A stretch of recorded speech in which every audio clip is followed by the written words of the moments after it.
저는 베이스캠프 영어과 담당이고요. 오늘은 이제 은평, 동명, 선일 관련해서 간단하게 안내해 드릴 거고요. 지금 중3이 혹시 첫째신 분 계세요? 안 계시나요? 그럼 이제 중3, 요거 올해 이제 09년생들이 둘째시면 이제 큰아이가 있으신 거네요? 그러면 지금 큰아이를 보내시고 어떤 상황이 앞으로 펼쳐질지 가늠이 되시는 분들이 계신 거고 지금 절반은 이제 가늠이 아마 안 되실 거예요. 그래서 이런 여러 설명회를 다니시면서 좀 보실 텐데 이건 어디 가시죠? 자, 잠시만요. 포인터가 손으로요?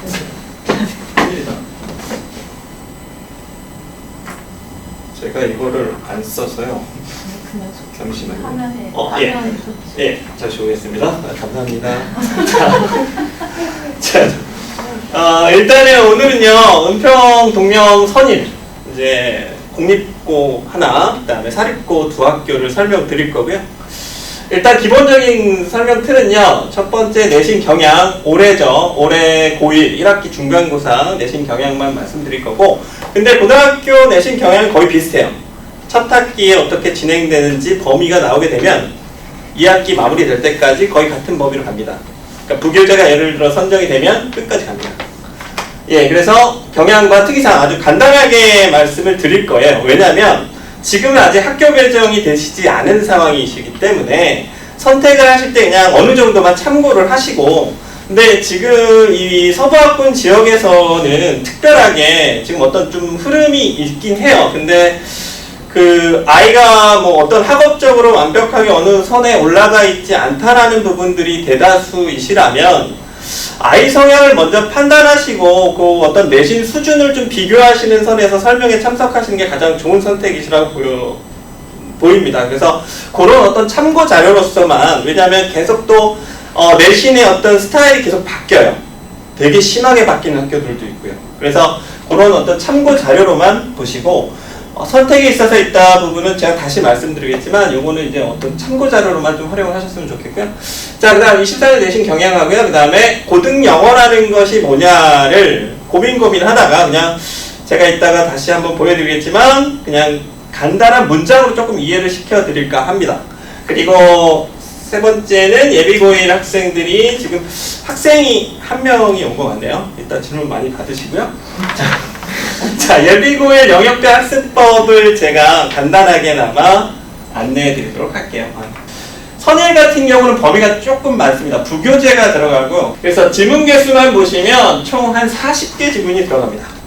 40개 정도 지문이고, 이제 내용 정리, 내용으로 이제 전체 윤곽 잡고, 뭐, 이제 토픽 정리하고, 문법 판단하고, 어법 판단하고, 이제 이런 상황들이 좀 길죠. 다른 학교보다. 지문 자체가 많기 때문에. 그래서 교과서 한 개가 모의고사 한 해 분량, 그 다음에 부교재, 독해 교재, 일반 독해 교재로 따지시면 한 5개가 정도라고 보시면 됩니다. 이제 그렇게 들어가고 있고요.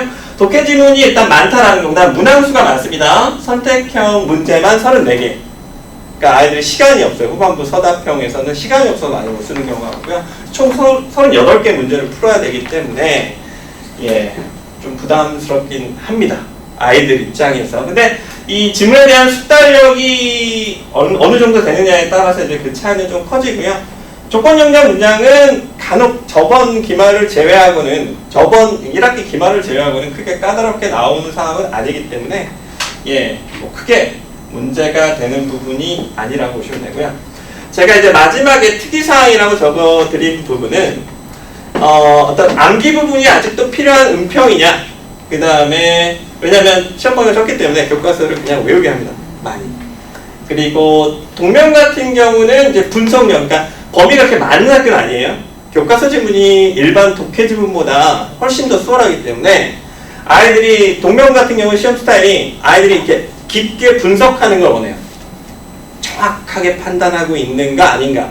근데 이 실력이 어떻게 보면 맞는 방향성이기도 해요. 그러니까 이게 두 가지 틀인데 그 부분이 잘 1학년 때 돼야지만 2학년 때 독해에 대한 점프가 가능해져요. 근데 그 부분이 안 되면 아이들이 막 단어 급해 모의고사만 막 하다 보면 2학년 때 와서 모의고사 급하니까 막 더 많이 해요. 하지만 기초가 없는 친구들은 많이 무너집니다. 그래서 그런 부분들이 이제 어떻게 보면 또 아이들이 근데 더딘 부분은 있죠. 그걸 깊게 나가다 보니까 동명에서는 약간 이제 아이들이 2학년 올라갈 때 되게 좀 많은 분량의 지문들을 봐야 함에도 불구하고 이제 내신 구조상 그러지 못하는 좀 단점이 있기도 하지만 아이들의 어떤 정확성에 대한 부분은 분명히 향상되는 어떤 조건의 시험이고요. 듣기가 반드시 갖춰져 있어야 된다라고 일단 말씀드릴 수 있고요. 선일 같은 경우는 동반선이라고 했는데 예전에 이제 요번에 아마 그 전해까지는 선일이 되게 막 이상한 문제를 냈어요. 막 어법 문제 막 서술해서 쓰세요. 막 안 해도 되는 그런 문법들 있죠. 그런 문제들이 다 나오다가 요번에 3학년 선생님이 오셨다고 하더라고요. 그래서 완전 수능형으로 바꿨습니다. 문제가 완전 수능형이에요. 그러니까는 내신 공부를 해서 수능 유형이 익숙해지게끔 만들어 주시려고 하는 것 같아요. 그래서 그런 부분들이 어떤 내신이 올라갔을 때 이게 대성이 처음에 자사고 바뀌고 했던 방식이에요. 모의고사를 4개, 5개 주면서 내신 시험을 더 어렵게 하고 독해 문제를 많이 풀게 해서 내신 성적이 올라가면 수능형 내신이니까 그게 올라가면 같이 수능이 올라갈 거, 모의고사가 올라갈 거 했던 방식이거든요. 지금은 더 쉬워졌어요. 어쨌든 그 다른 방식이에요. 일단 학교마다 지금 진행하는 방식이 약간 다르긴 한데 선일이 지금 약간은 그런 느낌이에요. 모의고사 문제를 아이들이 많이 좀 풀게 하려는 그런 경향이 강해지십니다. 근데 한 가지 문제는 있죠. 그러니까 독해력에 대한 어휘력에 대한 좀 부담감이 있어요. 아이들이 항상. 그 부분이 세팅이 안 됐을 때 독해 그 시간 내에 푸는 이런 과정들이 무의미하기 때문에 독해력에 대한 준비가 반드시 동반돼야 된다라고 보시면 됩니다. 혹시 예. 내신 경향에 대한 질문 있으시면 받겠습니다. 선생님, 선일은 듣기는 안 나오나요?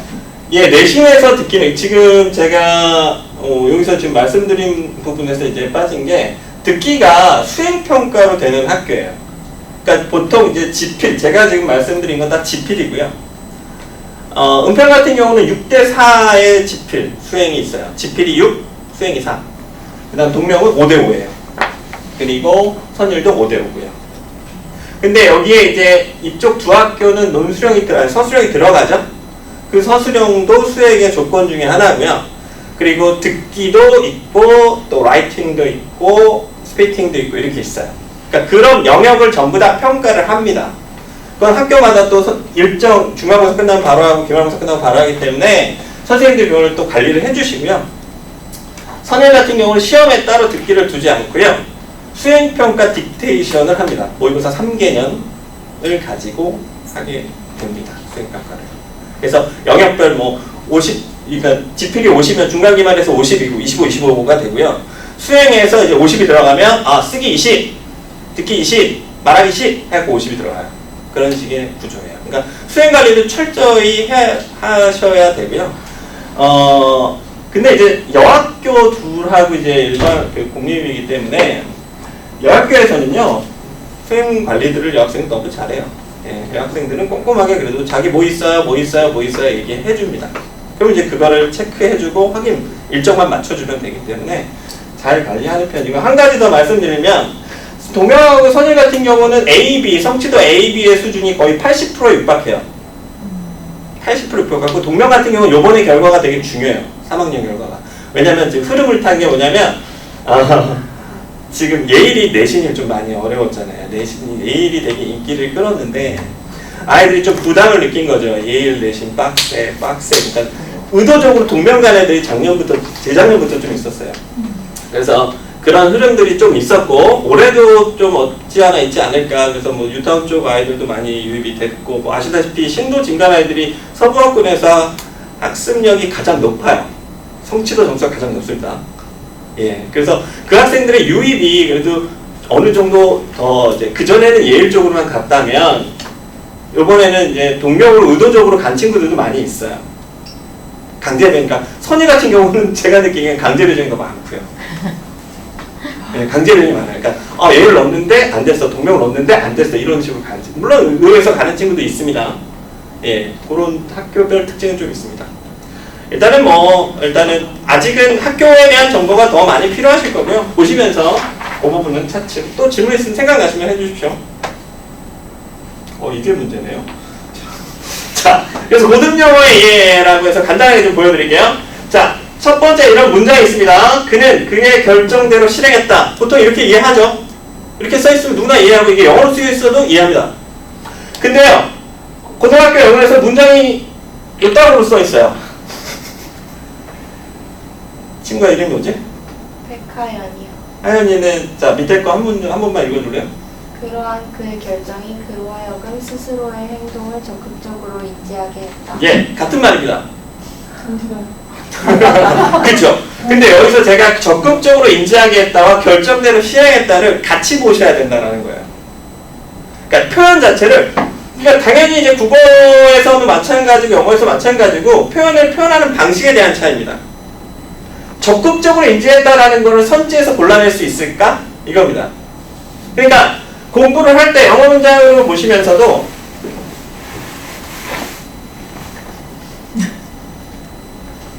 예, 제가 이제 이거는 아까는 제가 만들어낸 문장이고 이번에는 모의고사에 나온 해석이에요. 그러니까 아이들이 해석을 만약에 어떤 지문에 대한 해석을 읽는다고 했을 때 기후보통이 시간적으로 장소적으로 멀리 있다라고 가정할 수 없을 때, 가장할 수 없을 때 우리는 그것에 대해 가장하는 것을 멈추고 그것 내에서 가장하기 시작하고 이런 말로 나와 있어요. 그러니까 이 말을 읽을 때 아이들은 아이씨 그냥 버리는 거예요. 이렇게 싫죠. 여학생 그래도 얼마나 감사한지 몰라요. 네, 여학생은 항상 감사하면서 제가 아이들 가르쳐주고 있고요. 남학생들은 예, 말씀 안 드릴게요. 자, 어쨌든 두 번째는 요건 2학년 겁니다. 2학년 표현은 또 이런 식의 표현이 있어요. 읽기와 읽기가 아닌 것 사이에 경계가 어디 있는가를 알려고 하면 할수록, 그래 여긴 좀 나요. 더욱 많은 특이 사례들이 그 용어의 유연한 경계를 확장하고 있다는 것이다. 이게 말이에요. 국어죠. 그러니까 국어로 이렇게 접해도 이제 뭐냐라고 아마 느끼실 거예요. 근데 이걸 이제 영어로 봅니다. 그러니까 아이들이 나는 단어가 많이 안 돼 있어 뭐 이런 얘기를 많이 해요. 제 해석을 어려워하고 영어를 기피하는 친구들을 보면 그냥 난 뭐가 안 돼 있어, 문법이 부족해, 단어가 아니야. 이제 고등학교 영어는 앉아서 해야 됩니다. 이렇게 정말로 한글로도 보기 싫은 걸 얘가 뭐지? 얘가 뭐지? 라고 봐야 돼요. 그걸 보는 시기가 왔어요. 왜? 경쟁해야 되는 상대평가 시점으로 갑자기 갈아탄 거거든요. 그러니까 그 부분을 이해하고 그런 애티튜드를 갖고 준비를 해줘야 됩니다. 그거는 이제 가정에서도 그렇고 학원에 왔을 때도 당연히 그런 부분들이 필요하다고 보시면 돼요. 자, 이번엔 영어로 보겠습니다. 이 문장입니다. 만약에 이 문장을 봤을 때 We'll stop pretending about it and start pretending with it. 이 부분을 해석을 할 때 아이들이 거의 몰라. 근데 지금 이 부분을 제가 다시 설명을 했죠? 서머리를 하면 편해. 기후변화에 대한 고통 인정해라.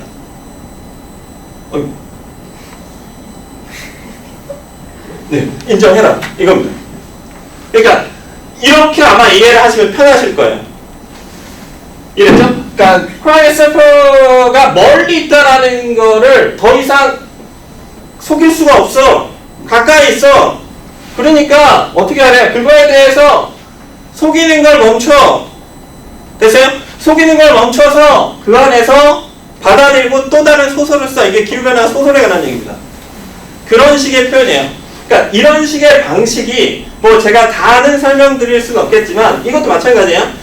읽기의 경계는 구분이 안 된다 이 얘기입니다.